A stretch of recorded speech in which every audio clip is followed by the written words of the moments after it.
Hi friends, this is J.Bala Krishna talking to you. In this video, we are going to discuss the uses of has, H-A-S. He is one of the most important words in English language, and we can make sentences if we know how to use this person in English language. You can call him a verb in English language, and he indicates present tense. You can use him to talk about present tense, and he goes with 4 types of subjects: he, she, it, or any singular name. Let us say James. He has, she has, it has, James has. So make it a point, you have to use it only for these 4 types of subjects. Even if by mistake, even if in hurry, if you are using it for anybody else other than these 4, you are making a big grammar mistake. So be careful, you have to use it only for these 4 people. This indicates present tense. Now how to make sentences with this? So look at these examples. He has to go. He has to come. He has to read. He has to write. He has to learn. What do these examples indicate? He has to go, he has to come, he has to read, he has to write, he has to learn. She has to go, she has to come, she has to read, she has to write, she has to learn. It has to go, it has to come. James has to go, James has to come, James has to read, James has to write, James has to learn. So you can make sentences in this way. This is called subject, this is called verb, has form of the verb, and this part of the sentence we call it to infinitive. Make use of more and more infinitives and make sentences like this. This is called sentence formation skill. But when should I use this type of sentences? You should use them when you are talking about obligations. Obligations meaning compulsory actions. These are the compulsory actions to be done by these people either today or tomorrow. He has to go today, he has to go tomorrow. He has to come now, he has to come tomorrow. He has to read now, right now, he has to read later on. He has to write, he has to learn, he has to understand. They indicate obligations or compulsory actions of a person.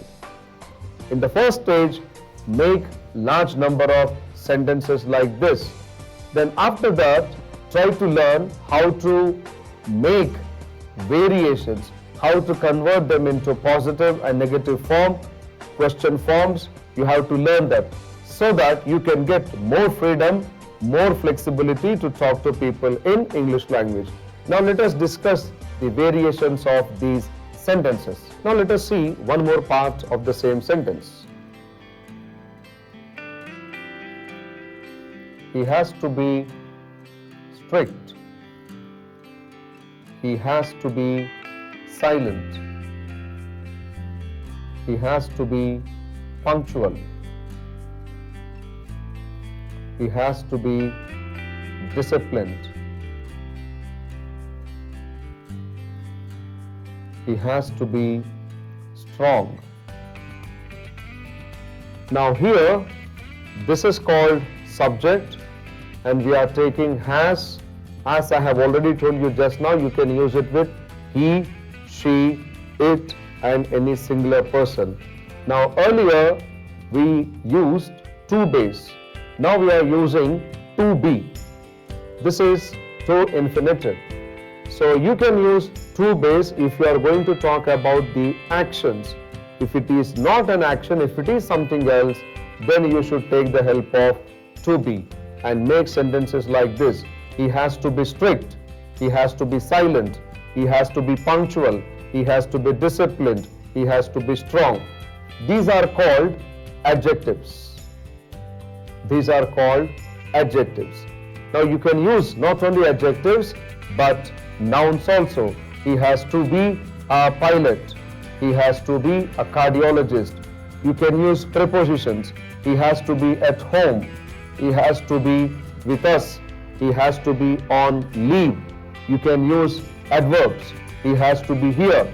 He has to be there. He has to be upstairs. He has to be downstairs. He has to be abroad. So this is another way of making sentences with has. I repeat, take has, put any one subject like he, she, it and any singular name, add to be here. You can add an adjective like silent. You can add a noun like pilot. You can add a prepositional phrase like at home or an adverb like here. Then you can make more and more sentences like this. He has to be decent. He has to be dignified. He has to be disciplined. He has to be dedicated. He has to be determined. He has to be active. He has to be alert. He has to be enthusiastic. He has to be energetic.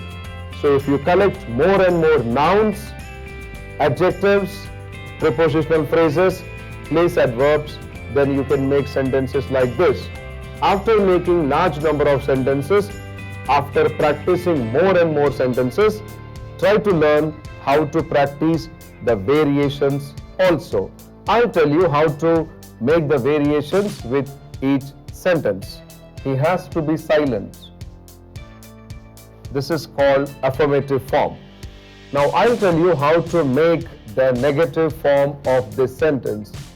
He, and take the help of does. Third person singular, so you should take the help of does. Then not not, then I do not need has anymore. I put have here. So this is very important. This is one troublesome area for many non-native speakers who often go wrong here. In hurry, in confusion, sometimes they say he don't have, he doesn't has, he has not, he have not, they get confused. So to avoid that, before making sentences, take 1 or 2 days time or 3 days time, just concentrate on this part. Repeat large number of times. Repetitions are very important. He has, he does not have. Close your eyes, concentrate. He has, he does not have. He has, he does not have. He has, he does not have. And if you have a good cell phone, if it has a recording facility, when you repeat this hundreds of times, record it. Whenever you have some leisure, keep on listening to it. By listening and by oral drilling, you can remember the structures easily for a very long time, or rather forever. He has, he does not have. He has, he does not have. He has, he does not have. Once you become familiar to this, then try to make the sentence. He has to be silent. He does not have to be silent. Look at the sentence. We are not making any changes. This person, he as it is.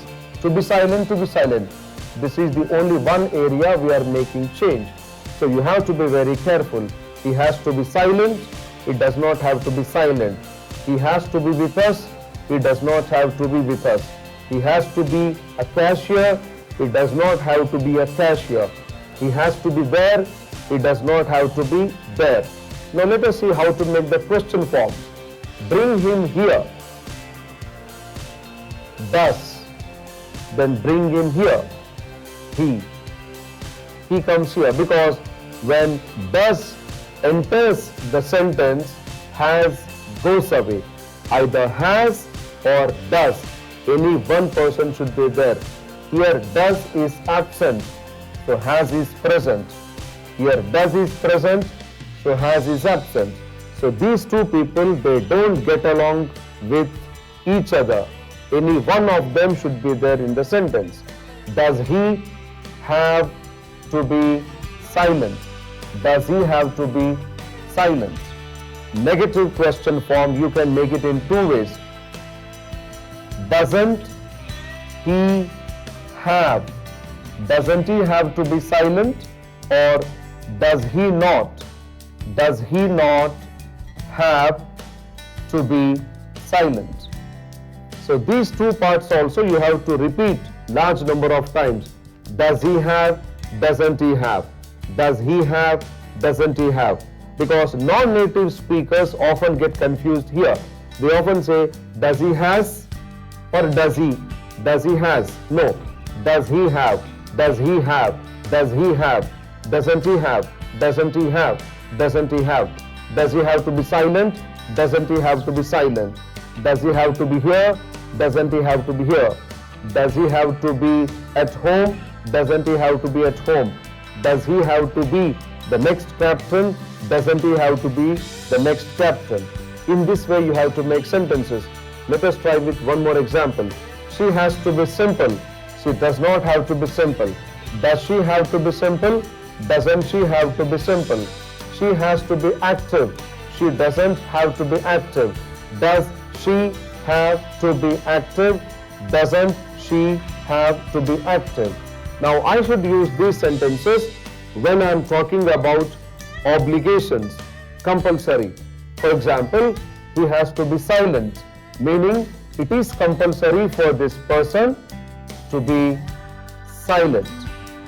When should I use this one? He does not have to be silent, meaning it is not compulsory, it is not necessary for this person to be silent. It is not necessary, it is not compulsory for this person to be silent. Now these two questions I am using to confirm. We can also call them yes, no questions. Does he have to be silent? Meaning, is it compulsory? Is it necessary for him to be silent? Doesn't he have to be silent? Is it not necessary? Is it not compulsory for him to be silent? So these are the meanings of these two questions. Let us repeat once. He has to be silent. He does not have to be silent. Does he have to be silent? Doesn't he have to be silent?